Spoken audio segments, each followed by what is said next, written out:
Praise the Lord. परमेश्वर की दया और उसकी करुणा से एक और बार सुसमाचार करने का मौका मिला। आइए आज का वचन हम देखेंगे। पहला पत्रस और उसका दूसरा अध्याय और पहली आयत। क्या लिखा है यहां पर? इसीलिए सब प्रकार का बैरभाव और छल और कपट और ढा और निंदा को दूर करके नए जन्मे हुए बालक के समान निर्मल आत्मिक दूध की लालसा करो, ताकि उसके द्वारा उद्धार पाने के लिए बढ़ते जाओ। ये वही पत्रस है जिस पत्रस को डर लगा और परमेश्वर को, पुत्र प्रभु यीशु मसीह को छोड़कर भाग गया। आज यही पत्रस क्या कह रहा है? इस प्रकार का बैर भाव, छल और कपट और ढा निंदा दूर कर दो साहब, सब हटा दो है बीच में से। कारण क्या था मालूम है? उस समय भी गैर यहूदी और यहूदियों के बीच में सही संबंध नहीं थे। यहूदी अपने आप को परमेश्वर के पुत्र या फिर यूं बोल लो परमेश्वर के निज प्रजा कहते थे, और जो गैर मसीह थे वो ये सोचते थे, गैर यहूदी थे वो ये सोचते थे हम आज भी बहुत दूर है। इन कारणों से उन लोगों ने उस जाति में आने के लिए कि मैं भी निज प्रजा बन जाऊं, खतना कराना स्टार्ट करा। शब्द के दिन को पवित्र मानकर मानने लगे। कई एक ऐसी विधियां अपनाई उन्होंने जो कि सिर्फ यहूदियों को बोला था प्रभु यीशु मसीह के आने से पहले। उनको लगा कि शायद हम भी ये कर लेंगे तो हम भी उस जाति में आ जाएंगे, जबकि मेरा प्रभु साफ कहता है यदि हम विश्वास करते हैं तो विश्वास से हम अब्राहम की संतान कहलाते हैं, और अब्राहम की संतान होते ही हम उस जाति में जुड़ जाते हैं। हमें कोई दिखावा करने की जरूरत नहीं है। हमें किसी भी प्रकार की व्यवस्था का, जो कि शारीरिक रूप से हमें चिन्ह की, अगर कोई जरूरत नहीं है कि इस व्यवस्था को मानकर हम प्रभु की नजदीकी में आ जाएंगे, ऐसा नहीं है। कई बार हम सोचते हैं ऐसा कर लेंगे तो ज्यादा पवित्र हो जाएंगे, ऐसा कर लेंगे तो अच्छा होगा। ऐसा कहीं नहीं लिखा बाइबल के अंदर। प्रभु यीशु मसीह ने एक काम दिया है हमें, कर्तव्य वो कि हम विश्वास करें। यूहन्ना के अंदर लिखा है हमें कर्तव्य दिया है ये कि हम विश्वास करें, और दूसरा हमें जो मिला है उसको अपने पास ना रखें, बांटते हैं। हमें वो आत्मा मिली है, पवित्र आत्मा। हमें वो वचन मिला है, हमें परमेश्वर का वो दान मिला है। हम उसको पूरे जगत में बताएं और सबको बताएं कि उद्धार का एकमात्र रास्ता प्रभु यीशु मसीह। ये चीज हमें दी गई है, इस चीज को हम छुपाए ना।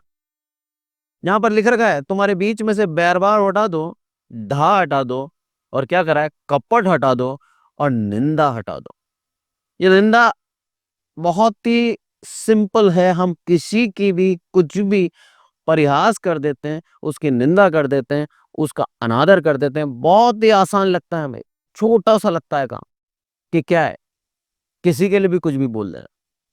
पर यदि इतिहास देखें हम, तो एदोम जाति ने इस्राएली जाति के ऊपर आनंद मनाया था, और मेरे परमेश्वर को इतना क्रोध आया, क्या बोला? बोला तुझे मैं भूसी के समान भस्म कर दूंगा। कितना सोच समझ के हमें जीवन जीना है। जो परमेश्वर का अभिषिक्त है, जो परमेश्वर का चुना हुआ है, यदि हम उसका मजाक बनाते हैं, हम उसका अनादर करते हैं, उसकी निंदा करते हैं, तो मेरा प्रभु क्या बोलता है? खत्म कर दो। सोच समझ के हमें दूसरों के लिए बोलना चाहिए। यार मसीह तो मसीह, परमेश्वर ने जैसा अभिषिक्त किया है, भले ही वो गैर मसीह भी हो, तो भी हमें उसके लिए नहीं बोलना चाहिए। अब आप बोलोगे गैर मसीह को अभिषिक्त कैसे करेगा? एक उदाहरण लिखता हूं मैं आपको। यशायाह निकालें आप, यशायाह 45 और उसकी पहली आयत में क्या लिखा है? यहोवा अपने अभिषिक्त कुस्त्रु के विषय में यों कहता है। कुस्त्रु राजा के विषय में कहा है। उससे पहले क्या बोला उसने? अपने अभिषिक्त। खुसरो कौन था मालूम है ना आपको? फारस का राजा था। ये परमेश्वर को जानता नहीं था, पर परमेश्वर ने इसका अभिषिक्त किया। यहां पे लिखा है, यदि आप 5वीं आयत पढ़ें, मैं यहोवा हूं और दूसरा कोई नहीं, मुझे छोड़ कोई परमेश्वर नहीं, यद्यपि तू मुझे नहीं जानता तो भी मैं तेरी कमर कसूंगा। उस राजा के विषय में कहा है, यद्यपि तू मुझे नहीं जानता तो भी मैं तुझे दृढ़ करूंगा, तुझे बल दूंगा। अब कैसे हम जज कर सकते हैं कौन प्रभु के साथ है, कौन प्रभु के साथ नहीं है? किस आदमी के लिए बोले, किस आदमी के लिए ना बोले, हम जज कर सकते हैं क्या? नहीं कर सकते। तो भी बोलते समय सोचते हैं क्या? 1% नहीं सोचते। प्रभु नहीं चाहता हमें दंड दे, प्रभु चाहता है हमें आशीष देना। इसीलिए प्रभु यीशु मसीह ने बोला, हर किसी को क्या बोलो? कल्याण हो तेरा। जहां जाओ उसको बोलो कल्याण हो तेरा। कभी किसी को शाप मत दो, क्योंकि वचन कहता है कि जो इस्राएली जाति को शाप देता है वो आप शापित है, जो उसको आशीष देता है वो आशीषित होगा। और पिछले संदेश में मैंने बताया था कि हम सब आज जितने भी मसीह प्रभु यीशु मसीह पे विश्वास करते हैं, हम सब इस्राएली जाति में जुड़ चुके हैं। तो हमें भी जो शाप देता है वो शापित होगा, हमें जो आशीर्वाद देता है वो आशीषित होगा। इसकी गहराई को सीखना जरूरी है, इसकी गंभीरता को सीखना जरूरी है। यहां पर बोलता है पतरस कि तुम्हारे बीच में बैरभाव ना हो, डहा ना हो, कपट ना हो, निंदा ना करो तुम। अगर ऐसा है तुम्हारे जीवन में तो तुम जान लेना मेरा कोप तुम्हारे ऊपर आ सकता है। एक उदाहरण से समझाता हूं मैं। आप इर्मिया निकालें, इर्मिया के अंदर साफ लिखा है, एक डहा के कारण कि ये अगर है अच्छा प्रभु का दास तो मैं क्या कम हूं क्या? ये बात थी इन दोनों के बीच में, इर्मिया और हनन्याह नबी के बीच में। हनन्याह नबी आया और उसने क्या बोला? इर्मिया 28, हनन्याह नबी आके क्या बोलता है कि जो बेबीलोन की गुलामी में है हम, 2 साल के अंदर क्या होगा? सारा जुआ तोड़ देगा प्रभु और हम स्वतंत्र हो जाएंगे। हनन्याह नबी ने ये जो बात बोली यही सुनना चाह रही थी प्रजा। ध्यान देना आप, प्रजा जो सुनना चाह रही है, कई बार नबी, कई बार याजक उस समय के बोल दिया करते थे खुद की प्रशंसा के लिए, जबकि इर्मिया के अंदर साफ लिखा है परमेश्वर ने, ये वो लोग हैं जो मेरे बिना बोले दौड़े जाते हैं, इनको मैंने बोला नहीं है, ये झूठी बात अपने मन से कहते हैं। ऐसे लोगों के साथ क्या होगा वो भी लिखा है यहाँ पर। ढा के कारण वो नहीं, इर्मिया से ढा करता था, यही है क्या प्रभु का दास? हम भी हैं।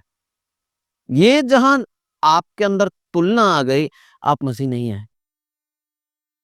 बुरा मत मानना पर सच्चाई है। मसीहत में तुलना कभी नहीं आती। मसीहत के अंदर एक दूसरे को बढ़ाते हैं हम और एक दूसरे की प्रशंसा करते हैं, कभी किसी का अनादर नहीं करते। ये मसीहत है। प्रभु यीशु मसीह ने अपने चेलों को बढ़ाया, ना कि उनको घटाया। एक बार भी बोला क्या पतरस को टोंट मार के बोला, तू वही है ना जो मुझे छोड़ के भागा था, आ गया वापस मेरे पास? बोला क्या? एक बार भी नहीं बोला।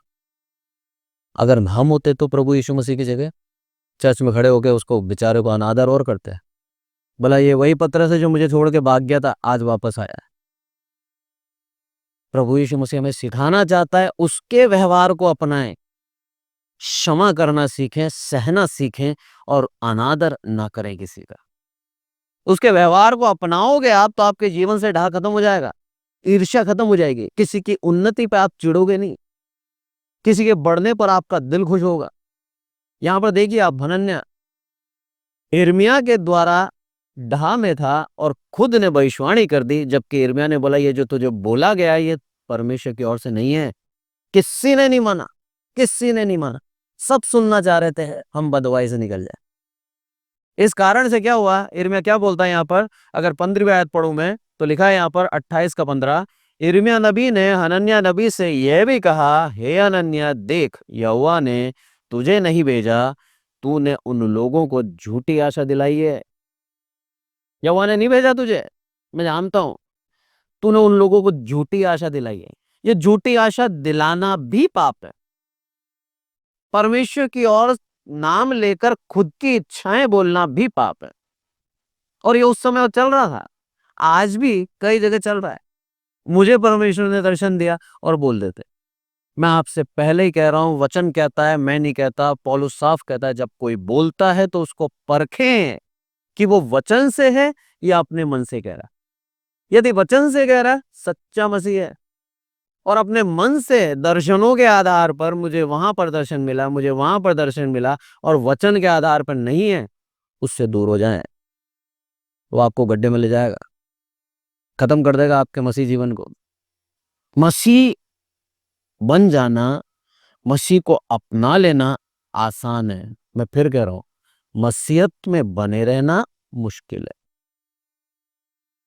बपतिस्मा ले लिया आपने, आप मसीह बन गए, आप मसीह कहलाने लग गए, पर मसीहत में बने रहना मुश्किल है। प्रतिदिन हमें बहुत सी चुनौतियां आती हैं हमारे सामने, उन चुनौतियों का फेस करना पड़ता है। प्रतिदिन अपने मुंह की चौकसी करनी पड़ती है, प्रतिदिन अपने जीवन को जांचना पड़ता है, कहीं हमारे जीवन से गलत तो नहीं हो रहा। प्रभु यीशु मसीह ने पूरे जीवन काल के अंदर एक दिन भी, एक पल भी पाप नहीं किया। क्या महान जीवन जिया। कई प्रभु के दास हैं जिन्होंने अपने जीवन के अंदर सिर्फ उनके जीवन में एक पाप गिना गया, दाऊद राजा, एक पाप। सोचो क्या महान जीवन दिया उसने भी। हमारे जीवन की अगर देखो तो एक डायरी भर चुकी है, दूसरी में स्टार्ट है। इतनी गलतियां करते हैं प्रतिदिन की गहरों में। प्रतिदिन हमारे जीवन के अंदर से एक कड़वाहट निकलती है, एक क्रोध निकलता है। क्यों होता है ये? क्योंकि वह आत्मिक दान अभी भी नहीं पाया, और पा लिया तो उसको बुझा दिया है, खत्म कर दिया, उसकी नहीं सुनते हम। प्रभु नहीं चाहता ऐसा जीवन जिए। प्रभु हमें प्यार करता है, आशीष देना चाहता है, उत्तम उत्तम पदार्थ देना चाहता है। लिखा है साफ साफ यशायाह के अंदर, मैं तुम्हें उत्तम उत्तम देना चाहता हूं। उससे पहले तुम्हें क्या होना है? निष्कपट और निर्दोष होना है। बहुत जरूरी है ये, निष्कपट और निर्दोष होना। जब तक नहीं होंगे हमारी आशीषें प्रभु रोक के रखता है, देगा नहीं वो, कितना ही प्रार्थना कर लो आप। कई बार होता है ना, हम प्रार्थना करते हैं प्रभु ये चला जाए, इसकी जगह दूसरा आ जाए। प्रभु ने ही नियुक्त करा हो तो कैसे प्रार्थना कर सकते हैं हम? प्रभु की योजना के विरुद्ध आप प्रार्थना कर रहे हो और फिर बोलते हो मेरी प्रार्थना सुनता नहीं है। सोच समझ के भी प्रार्थना करनी है हमें। हमारी इच्छाएं नहीं, प्रभु की इच्छाएं हमारी प्रार्थना में पूरी होनी चाहिए, तो आपकी प्रार्थनाएं सुनी जाएंगी। हम कई बार खुद की इच्छाओं को प्रभु की इच्छा मान लेते हैं, ऐसा नहीं है। यहां पर सिखा रहा है साफ साफ। हनन्याह को क्या बोला? बोला तो झूठ बोल रहा है, झूठी दिलासा दे रहा है तू, तेरे साथ क्या होगा सुन ले। अब क्या बोलता है आगे 16वें आयत में, इसीलिए यहोवा तुझसे यूं कहता है, देख मैं तुझको पृथ्वी के ऊपर से उठा दूंगा, इसी वर्ष में तू मरेगा, क्योंकि तूने यहोवा की ओर से फेरने की बात कही है। इस वचन के अनुसार हनन्याह उसी वर्ष के 7वें महीने में मर गया। और गवाही कब दी थी इसने मालूम है आपको? यदि हम ऊपर पढ़े तो 5वें महीने में। पहली आयत में लिखा है 5वें महीने में इसने बोला, 2 महीने के अंदर मर गया। परमेश्वर के वचन, परमेश्वर का नाम लेकर झूठ बोलना गुनाह है। क्योंकि बदनाम किसको कर रहे हो आप? प्रभु को। उसका नाम पवित्र है, परम पवित्र। उसके नाम को ऐसे ही ना लें। पुराने समय में यदि मैं कहूं तो पुराने समय के अंदर यहावे को लिखा भी अलग तरीके से जाता था, YHWH, बिना स्वर के लिखते थे। इसका मतलब कि कोई उसको अच्छी तरह से पढ़ ना पाए, कोई उसको गलत तरीके से उच्चारण नहीं कर पाए। उसका उद्देश्य था कि यहोवा का नाम गलत तरीके से ना लिया जाए। कई वर्षों बाद प्रभु यीशु मसीह के आने से कुछ 300 साल पहले यहूदियों ने यहावे से यहोवा करा, उसके अंदर स्वर जोड़े ताकि इंसान अच्छी तरह बोल पाए। पर यही यहावे, यदि आप परमेश्वर को नाम को जानना चाहते हो तो उस नाम के अंदर बहुत गहराई छिपी हुई है। परमेश्वर सिखाता है हमें उसका नाम व्यर्थ ना ले। यही कारण से यहां पर हनन्याह ने उसका नाम व्यर्थ लिया और हुआ क्या? अपने प्राणों का बलिदान देना पड़ गया, अपने प्राणों को खत्म कर देना पड़ गया। सोच रहा था हल्की बात ये कि कुछ भी बोल दूंगा प्रजा मेरी तरफ हो जाएगी। ये प्रजा को अपनी तरफ करने के कारण परमेश्वर को विरोध में कर दिया। कितना डर के जीना चाहिए हमें कि हम लोगों की प्रशंसा चाहते हैं या प्रभु की। चुनाव आपके हाथ में। यदि परमेश्वर की प्रशंसा चाहते हो तो आप लोगों की चिंता नहीं करोगे। दोबारा पतरस में जाएंगे और वहां पर क्या लिखा है? नए जन्मे हुए बच्चे के समान निर्मल आत्मिक दूध की लालसा करो। नया बच्चा क्या चाहिए उसको? सिर्फ दूध, और कुछ नहीं चाहिए उसको। कुछ और चाहिए क्या? उसके हाथ में सोना रख दो, फेंक देगा। उसके हाथ में पैसा रख दो, फेंक देगा। उसके हाथ में बहुमूल्य हीरा रख दो आप, वो भी उसके लिए कचरा है। उसके लिए सबसे उत्तम बात क्या है? दूध।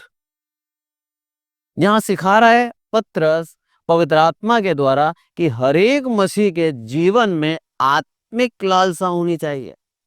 वो पवित्र आत्मा को हम पालें और मिल जाए तो उसको बुझाए ना, उसकी इच्छा के अनुसार चले।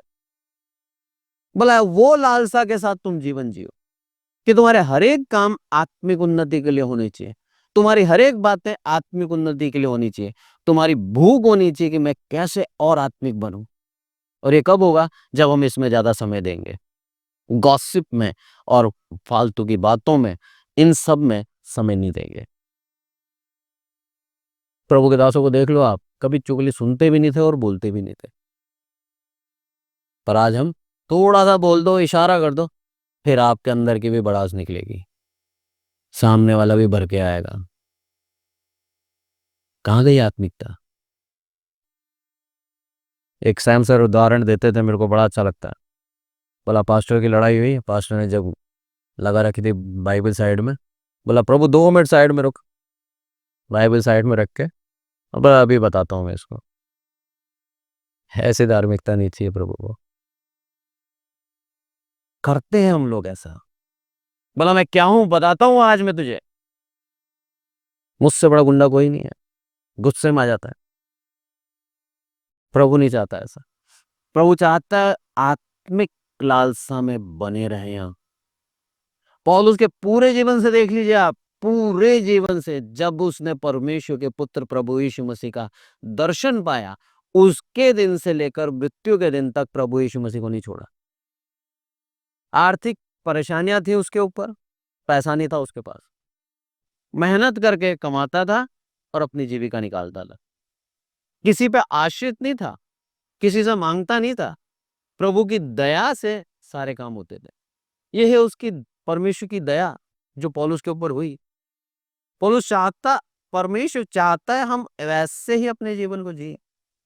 जब वो लालसा में रहेंगे तो आगे क्या करेंगे? आगे क्या लिखा है 5वीं आयत में?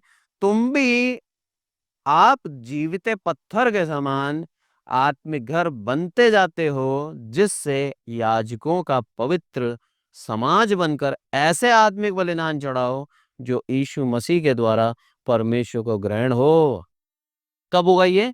जब हम शुद्ध हो जाएंगे, हमारा दिल साफ हो जाएगा, हम आत्मिक रूप से बढ़ते जाएंगे। हम क्या बन जाएंगे? एक चट्टान बन जाएंगे, खुद एक पवित्र मंदिर बन जाएंगे। वो जब ही होगा जब दिल साफ और शुद्ध होगा। एक उदाहरण से समझाता हूं मैं। कोई व्यक्ति आपके घर पे आता है, आने से पहले बोलता है ना मेहमान कि मैं इस फलान तारीख को इस समय आऊंगा। हम क्या करते हैं कि वो आएंगे, साहब घर साफ कर दो, अच्छी सी बेडशीट लगा देंगे गद्दों के ऊपर, सोफा है तो सोफे को झाड़ देंगे, उसके ऊपर कपड़ा लगा देंगे, कुर्सियों को जमा देंगे। घर के अंदर गंदगी रखते हैं क्या? नहीं रखते। भले कैसे भी रहते हो घर के अंदर, पर जब मेहमान आने वाला होता है तब हम एकदम साफ कर देते हैं, ताकि आके देख कर क्या बोले, अच्छा है। पर जब हम प्रभु को बुला रहे हैं दिल के अंदर, तो क्या दिल को साफ करा है? निकाला है वो मैल दिल में से, निकाला है वो कपट दिल में से, निकाला है वो बैरभाव दिल में से, वो ईर्ष्या, क्या हम निकालते हैं? निकाल दीजिए, मेरा प्रभु अपने आप आ जाएगा। वो चाहता है आपके दिल में वास करना और सदैव यहीं रहना। जाने नहीं चाहता आपको छोड़ दे। वो बहुतायत से प्यार करता है आपको, बहुतायत से। जैसे एक प्रेमी प्रेमिका होते हैं ना, एक दूसरे को देखे बिना रह नहीं सकते, एक दूसरे के बिना जी नहीं सकते, एक दूसरे के लिए मरने को तैयार हो जाते हैं, उससे भी कई गुना अधिक मेरा प्रभु प्रभु यीशु मसीह हमसे प्यार करता है। इतना प्यार करता है हमसे वो, इसीलिए वो हमें देखे बिना रह नहीं सकता। हमारे लिए जान दे के बताई उसने कि मैं तुम्हारे लिए मर सकता हूं। वो करके बताया उसने, और वही प्रेम का भाव हमें दिया, ताकि हम भी उस प्रेम की तड़प को समझें कि सच में प्रेम में क्या होता है। ये तो हमें वो भाव देने की जरूरत नहीं थी। किसी जानवर को दिया क्या वो भाव? नहीं दिया। एक मनुष्य को दिया है। रीजन क्या था? हमें उसने अपने स्वरूप में बनाया। जो उसकी क्वालिटीज, वो सारी क्वालिटी हमारे अंदर है, पर हम उस क्वालिटीज को पहचान नहीं रहे, हम उस गुण को निकाल नहीं रहे। हम एक ही चीज में लगे हुए हैं बस, मेरा, मैं, मुझे ही मिले। मैं मेरे स्टाफ में बात कर रहा था, मैंने कहा ये ब्लैंकेट्स आए हैं, आपको किसी गरीब को देना हो तो दे सकते हैं। मजाक मजाक में दो तीन ने क्या बोला, सर हम ही को छोड़ के बैठ जाते हैं। बोला हम ही बहुत पहले गरीब है। फिर एक ने और बोला, बोला सर हमने पड़ोसी से बोला तो उसने भी यही बोला, मुझे ही दे दो। हम कैसे हैं ना, प्रलोभन लाभ सबसे पहले हमें चाहिए, बाद में दूसरों को देंगे। प्रभु यीशु मसीह ऐसा करता तो एक भी बचता क्या संसार में? वो आता ही नहीं पहली बार। इसे बोलते हैं स्वार्थ। प्रभु नहीं चाहता कि हम उस स्वार्थ में अपने जीवन को जिए। प्रभु चाहता है हम ऐसा जीवन जिए कि दूसरा हमारे जीवन से आशीषित हो। आज doctor archbishop doctor M A Thomas ने जो ये चर्च स्थापित करे, जो ये फाउंडेशन डाली इमैनुअल की, आज उसके द्वारा हजारों लाखों लोग आशीषित हुए। उस महान व्यक्ति के द्वारा, उस महान व्यक्ति के ऊपर उस आत्मा को उंडेला गया, उंडेला गया। मैं नहीं बोला छिड़का गया, पूरा डाल दिया। आज आपके ऊपर और मेरे ऊपर भी उड़ेलना चाहता है। पर क्या हम उतने पवित्र होकर प्रभु के सामने आते हैं और कहते हैं प्रभु कि जो कुछ तू चाहता है मेरे जीवन से कर, मैं तैयार हूं। उस व्यक्ति ने बोला, जो कुछ चाहता है प्रभु तू मेरे जीवन से कर। मैंने मेरा घर छोड़ दिया, मैंने मेरा परिवार छोड़ दिया, मैं सब कुछ छोड़ के इस राजस्थान में सूखी जगह पे आया हूं। केरल हरियाली वाला देश और राजस्थान एक सूखा प्रदेश। बोला इस सूखी जगह पे आया हूं जहां पर मेरी भाषा कोई नहीं जानता, जहां पर मुझे सब चिढ़ाते हैं, क्योंकि यहां पर आज भी साउथ इंडियन को देख के मजाक बनाते हैं। बोला मुझे चिढ़ाया जाता है, मेरा अनादर किया जाता है, पर मैं तेरे नाम को लेकर आया हूं प्रभु, और तू मुझे बढ़ा। और उस व्यक्ति को बढ़ा दिया जिसको एक शब्द हिंदी का नहीं आता था, एक शब्द। वो हिंदी में प्रचार करने लगा, वो हिंदी में जगह जगह सुसमाचार सुनाने लगा। यह है मेरे प्रभु की दया। आपको कुछ नहीं आता ना, कोई बात नहीं, आपको लेके जाएगा ऐसी जगह पे, वो सब सिखाएगा, वो उसकी मानता है। आप तैयार हैं क्या? यदि आप तैयार हैं तो मेरा प्रभु लेके जाएगा, पर आप तैयार नहीं है तो मेरा प्रभु का काम नहीं करेगा। प्रभु चाहता है वो आश्चर्य कर्म, वो सामर्थ के काम हमारे ऊपर दिखाना, वो चाहता है, और हमें उत्तम उत्तम देना। मिस्र से निकाला ने सारे इसराइलियों को, और क्या बोला? कनान देश दूंगा, क्योंकि वो उत्तम है, उत्तम पदार्थ है, सब कुछ उत्तम है, वो देना चाहता हूं तुम्हें। प्रभु आज आपको और मुझे उत्तम देना चाहता है। उससे पहले चाहता है हमारे दिल को निर्दोष कर लें, निष्कलंक कर लें, निष्कपट कर लें। ये चाहता है वो। ईर्ष्या ना रखे किसी से। हमारी ईर्ष्या हमें प्रभु से दूर ले जाती, हमारा डाह, हमारा घमंड हमें उससे दूर ले जाता है। प्रभु नहीं चाहता कि वो गुस्से में आकर कुछ ऐसा कर दे जो हमारे लिए हानि हो जाए। भजन संहिता निकालें, भजन संहिता और उसका 24वां अध्याय, और क्या लिखा है यहां पर 4 आयत में, जिसके काम निर्दोष और हृदय शुद्ध है, जिसने अपने मन को व्यर्थ बात की और नहीं लगाया, और ना कपट से शपथ खाई है। इसके ऊपर लिखा है, क्या लिखा है? कि यहोवा के पर्वत पर कौन चढ़ सकता है और उसके पवित्र स्थान में कौन खड़ा हो सकता है। एक उदाहरण से देखते हैं हम। पर्वत के ऊपर गया था मूसा और 40 दिन वहां रहा। प्रभु का भी कई बार मैं सोचता हूँ, उसका विचार, उसकी बातें एकदम अनोखी होती हैं। एक 80 साल का वृद्ध है, उसको यदि मैं बुलाऊंगा तो कहाँ बुलाऊंगा? भाई तो ग्राउंड फ्लोर पे ही है, तू ऊपर मत चढ़, तेरे घुटनों में दर्द तकलीफ है, कैसे चढ़ेगा, ताकत लगेगी। 10 मंजिल की अगर बिल्डिंग में रह रहा हूँ तो मैं क्या बोलूंगा? मैं नीचे आ जाता हूँ भाई, तू ऊपर मत आ, ये बोलूंगा। प्रभु ने क्या बोला उसको? हजारों फीट ऊंचा पहाड़, बोला ऊपर आ जा। अनोखा है ना उसका सोचना। पर क्यों बोला उसने? बोला बल और शक्ति देने वाला मैं हूं, तेरी शक्ति से नहीं आ सकता तू, तुझे शक्ति मैं दूंगा। वो जो कुछ बोलता है उसके पीछे वजह है। उसको मालूम है, करता मैं हूं, मैं जानता हूं तुझे कितनी सामर्थ, कितनी शक्ति देनी है। बुला लिया उसको ऊपर। 80 साल का वृद्ध दौड़ता हुआ चला गया ऊपर, और वहां पर 40 दिन 40 रात निराहार रहा, प्रभु को निहारता रहा और उसकी बातें, उसकी व्यवस्था को सीखता रहा। भूख नहीं लगी उसको। कैसी बात है ना? हम 4 घंटे खाना नहीं खाते, दोपहर में नहीं खाते हैं, उसके बाद शाम को दोबारा भूख लगती है। रात में सो जाते हैं, सुबह उठते भूख लगती है। हमको भूख लगती है, उसको क्यों नहीं लगी? प्रभु का साथ था। वचन कहता है सिर्फ रोटी से तुम जीवित नहीं रहते, मेरे मुंह के वचन से जीवित रहते। साइंस कहती है अगर 7 दिन पानी नहीं पिए इंसान तो मर जाएगा। साइंस के मुंह पे तमाचा है ये। 40 दिन 40 रात बिना पानी, बिना रोटी के जीवित रहा मूसा। क्यों रहा? क्योंकि निर्दोष, निष्कपट दिल साफ था उसका। यही कारण से परमेश्वर का दर्शन कर पाया, यही कारण से उस पवित्र पर्वत पर चढ़ पाया। नहीं तो सबके लिए बाड़ा बांध दिया था, बोला कोई ऊपर मत आना, मर जाओगे, क्योंकि तुम दोषी हो। वो अकेला निर्दोष है। कितना पवित्र था नहीं? और यही पवित्र मूसा के ऊपर एलिगेशन, आरोप लगाती उसकी बहन मरियम। क्या बोलती? तूने कूशी स्त्री से क्या करा है? ब्याह करा है। बोलते समय सोचा नहीं इसको कौन प्यार करता है? प्रभु प्यार करता है। प्रभु का खास है ये, प्रभु प्रसन्न है इससे। और दाऊद राजा साफ कहता है एक बार तो जिससे प्रसन्न हो गया उसकी मृत्यु तक उससे प्रसन्न रहता है। जैसे ही बोला, कोड़ी हो गई पूरी। सोचो, भय हो गया होगा पूरी छावनी के अंदर, डर गए होंगे मूसा से कि इसके विरुद्ध बोलने से क्या होता है, परमेश्वर नाराज हो जाता है। कांप गए होंगे। और उस स्त्री ने जो कि पहले एलिगेशन लगा रही थी, आरोप लगा रही थी, उसके विरोध में खड़ी थी, उसने माफी मांगी, हे प्रभु माफ कर दे।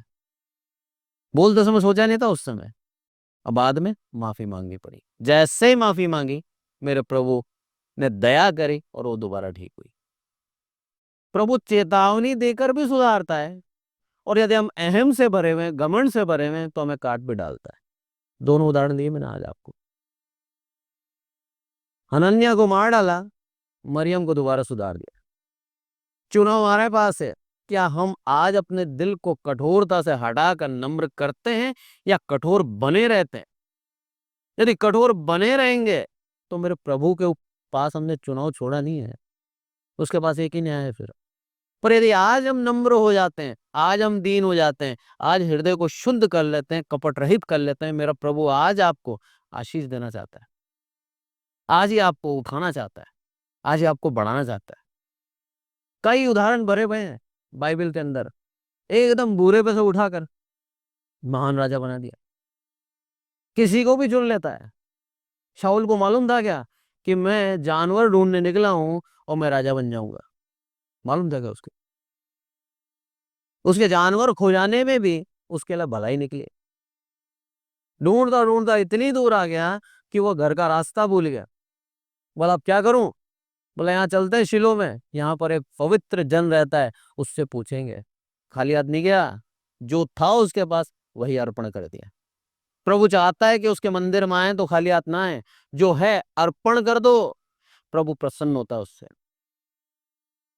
और उसने जब अर्पण किया, शमूएल ने क्या करा, बोला तुझे चुना है प्रभु ने, तू राजा बनेगा। उसके दिमाग समझ में नहीं आया होगा कि ये हुआ क्या मेरे साथ। सोचिए, आप अपने ऊपर लेके देखिए, आप कहीं जा रहे हैं, आपको रोक के एकदम से आपको बोले आप कोटा के राजा हैं, आप हंसने लग जाओगे, बोला मजाक मत करिए, यही सोचोगे ना। और बाद में आपको रॉयल्टी मिल भी जाए, आपको पद भी मिल जाए, आपको सिंहासन पे बिठा दें, आपके समझ में नहीं आएगा कि हुआ क्या मेरे साथ। ये चीज दर्शाती है कि परमेश्वर के हाथ की कठपुतलियां हैं हम। किसी को भी उठा के कहीं भी बिठा देता है, किसी को भी। उसके दिल को बहाना चाहिए बस, उसकी इच्छा होनी चाहिए, किसी को भी आशीष दे देता है वो। पर कब देता है? उसकी इच्छा पर देता है। प्रभु चाहता है हम उसकी इच्छा के अनुसार अपने जीवन को चलाएं। एक बार उसकी दया आपके ऊपर हो गई, आपको जीवन को बदल डालेगा। बहुतायत की आशीष देगा कि दुनिया आपको देखकर कहीं ना कहीं सोचेगी कि ये वही व्यक्ति है जो कुछ नहीं था, आज इतना महान कैसे हो गया, इतना बड़ा कैसे हो गया ये तो कुछ भी नहीं था हमारे सामने, हमारे नीचे था ये, आज हमसे कई गुना ऊपर हो गया। क्यों हुआ? क्योंकि परमेश्वर ने चाहा, इसीलिए हुआ। उस व्यक्ति की खूबी से नहीं हुआ, परमेश्वर की दया से हुआ। उसकी दया मांगे, उसकी करुणा मांगे, उसके अनुग्रह में चलते रहें, प्रभु आपको बहुतायत की आशीष देगा। लिखा है यहां पर साफ साफ कि वही जाएगा जो कि कौन हो, निर्दोष हो, जिसका हृदय शुद्ध हो और मन में व्यर्थ बातें ना करता हो। सबसे बड़ी बात, मन में व्यर्थ बातें करता है ना मनुष्य। जब मैं छोटा था, किशोर अवस्था में बोलूंगा, 14-15 साल का, बहुत सी व्यर्थ बातें आती हैं दिमाग में। ऐसा हो जाए, ऐसा कर लूं, इतने पैसे आ जाएं, ये वाली गाड़ी खरीदूंगा, ये करूंगा, ये सारी व्यर्थ बातें। क्यों? प्रभु के नजदीक में नहीं ले जा रही, हमें सांसारिक बना रही है। ये सारी व्यर्थ बातें हमारे दिल में आती हैं, प्रभु बोलता है इनको निकाल दे। साफ बोलता है मत्ती के अंदर, पहले मेरे राज्य मेरे धर्म की खोज कर, बाकी सारी वस्तुएं जिसकी तू चाह रखता है सब दे दूंगा। खोज तो कर। हम चाहते हैं सब मिल जाए, उसके बाद देखेंगे प्रभु। ये बाद में कुछ करते नहीं है, बाद में सिर्फ उन अभिलाषाओं के अंदर आनंदित रहने की कोशिश करते हैं, पर रह नहीं पाते। कोई सी भी बड़ी से बड़ी गाड़ी लिया हुआ, बड़ी से बड़ी चीज लिया हुआ आप, 6 महीने उसकी खुशी रहेगी, फिर खत्म हो जाती। सदा का आनंद आपके जीवन में यदि कोई देने वाला है तो प्रभु यीशु मसीह। सदा का आनंद वही दे सकता है बस। कुछ नहीं होगा ना तो भी आनंदित रहोगे, ये उसकी दया है। संतुष्ट रहोगे, कुछ पाने की आशा नहीं रखोगे। प्रभु यही चाहता है आज हमसे। उस निर्दोष मन के साथ उसके सामने आए, उस कपट रहित मन के साथ उसके सामने आए और उसकी मेज में जब भागीदार हो, ताकि वो हमारे जीवन में आके बस जाए, उसका लहू हमारे जीवन में उतर जाए और हम भी वही पवित्रता के साथ जो कि प्रभु यीशु मसीह ने जीवन को चलाया, वैसी ही पवित्रता के साथ हम भी अपने जीवन को चलाएं, ताकि वो सामर्थ्य के काम जो उसने करे थे, वही सामर्थ्य के काम प्रभु आज हमसे कराना चाहता है। वही आशीष हमें देना चाहता है, वही सम्मान हमें देना चाहता है। हमें प्यार करता है, इसलिए वो देना चाहता है। आगे क्या पढ़ते हैं लास्ट में, कि वह यहोवा की ओर से आशीष पाएगा और अपने उद्धार करने वाले परमेश्वर की ओर से धर्मी ठहरेगा। धर्मी बने नहीं, धर्मी परमेश्वर ठहराता है। यह है सच्चाई। धार्मिकता दिखावा नहीं है, धार्मिकता अनुभव है। बोलता है यहां पर प्रभु, क्या बोलता है? कि वो धर्मी ठहरेगा, किसके द्वारा? परमेश्वर के द्वारा। परमेश्वर ठहराएगा उसको। कब ठहराएगा? जब वो बहुतायत की आशीष पाएगा यहोवा की ओर से। परमेश्वर की ओर से आशीष प्रभु देना चाहता है आज हमें। हमें चाहता है, वो हमें प्यार करता है और चाहता है बहुतायत की आशीष हमें मिले और हमें वो धर्मी ठहराएगा। उस महान प्रभु के पीछे चलें, कपट रहित रहकर, निष्कपट होकर, निर्दोष मन को लेकर, निर्दोषता के साथ जब चलेंगे और आत्मिक दूध की लालसा करेंगे, मेरा प्रभु आपको जीवन के अंदर बहुतायत की आशीष देगा। आज के वचन के द्वारा प्रभु हम सबको आशीषित करे। आइए प्रार्थना करें। हे हमारे प्रभु, हम सबको संभाल कर रखते हैं, इसलिए आपका धन्यवाद मेरे प्रभु। सारी आदर महिमा आपको देते हैं। शेष करके प्रार्थना करते हैं मेरे प्रभु, आज के दिन के लिए जो आपने हमें दिया, आपकी करुणा, आपका अनुग्रह सदैव इस कलीसिया पे बनी रहे मेरे प्रभु। आदर मान आपको देते हैं मेरे प्रभु। हम घटें, आप बढ़े। इस वचन को मेरे प्रभु लोगों के दिलों तक उतारना, और सच में मेरे प्रभु आपकी आशीष पाने का जो ये तरीका है कि हम निर्दोष होकर आपके सामने आए, आप बहुतायत की आशीष देते हैं मेरे प्रभु। मेरे प्रभु इसी पथ पे हम चलते रहें, और हमें भी आप बुरे पे से उठाकर मेरे प्रभु ऊंचा करें मेरे प्रभु। हमें भी उस छोटी सी जगह से निकाल कर मेरे प्रभु एक उत्तम स्थान दें मेरे प्रभु, ताकि दुनिया जाने, पहचाने कि आप हमारे साथ हैं, आप हमसे प्रसन्न हैं मेरे प्रभु। आदरमान आपको देते हैं मेरे प्रभु। आपके वचन को सुनाने के लिए तत्पर हैं और हमेशा रहेंगे मेरे प्रभु। यही जीवन, यही एक काम आपने हमें दिया है मेरे प्रभु, और ऐसे ही हम करते रहें मेरे प्रभु। यही आपसे विनती और प्रार्थना है मेरे प्रभु। आदरमान आपको देते हैं, प्रभु यीशु मसीह के नाम से मांगते हैं, आमीन।